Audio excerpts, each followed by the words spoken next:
Kaixo, begira, eskuartean daukadan Euskaltzaindiak oindala gutxi atera duen liburua, Emil Larre Euskaltzain izan zenari buruz doa.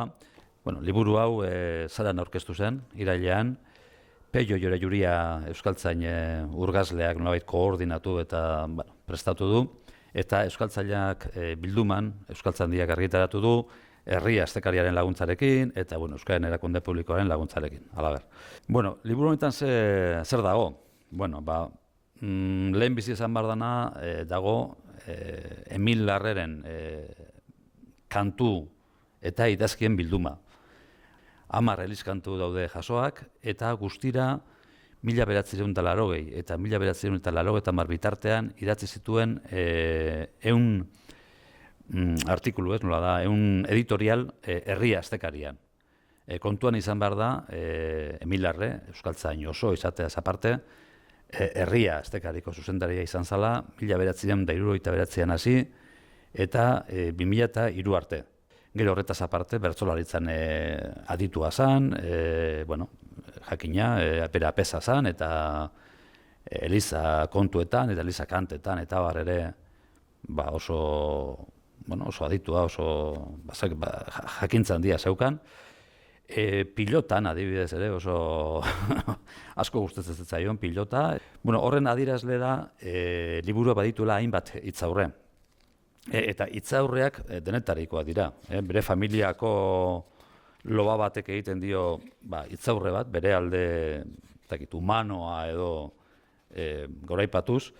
Gero, Euskaltzaindiarekin izan duen harremana dela, eta Andres Urrutiak ere lerro batzuk idazten ditu.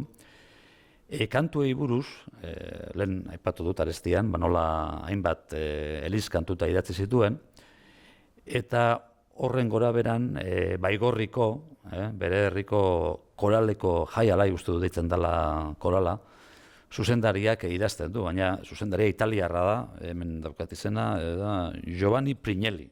Horrek artikulu bi idazten ditu Larreri buruz, baita ere bertsolaritza aipatu dugu lehen, eta horri buruz hitz egiten dute Jose Mari Iriondo, bertsogai jartzaile eta bertsolaritzan aditua den kazetariak, baita ere Jan Luis Ariñordoki, laka bertsolariak, herria astekariko lankide bik idazten dute, baita ere, horietako bat da Jan Batit Irazar, hau ere zuzendaria izan da hainbat urteetan, eta bestean nola ez, liburu honen prestatzaile eta sustatzaile izan den Peio Jorajuria, hainbat urteetan herria astekariko kasetari, zuzendari izan dena, eta berak hain zuzen ere egin du artikuluen hautaketa, editorialak hamarkada horretan 100 baino gehiago idatzi zituen, baina nolabait beretzako eta oroar jende guztiarentzako esanguratsuenak izan daitezkeenak hautatzeko lana hartu du. Beraz hau ere, irakurtzeko oso gomendagarria.